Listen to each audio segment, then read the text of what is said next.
Pole sana msichana, najua wapo wanaokusumbua, lakini unajua mwenye mapenzi ya dhati ni yupi? Unajua ni mara ngapi umeupitisha moyo wangu kwenye tanuli la moto, hasa pale ninapotuma nauli na kunifanya kama mtoto. God have mercy upon us.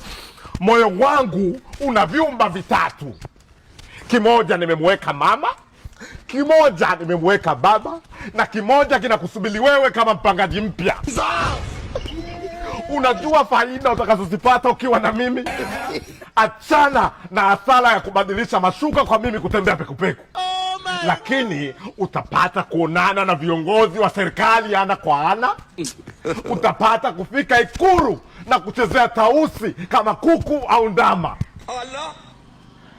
Jomba, usiache mbachao kwa msala upitao, na usije ukasikiliza ndugu, maana kinyume cha ndugu ni gundu. Na kupenda mjomba. Bora mkubali mjomba kuliko wengine, maana sura sio moyo, ukikubali mengi utayaona. Mjomba Mjomba. Mbona anakuita? Amekwisha.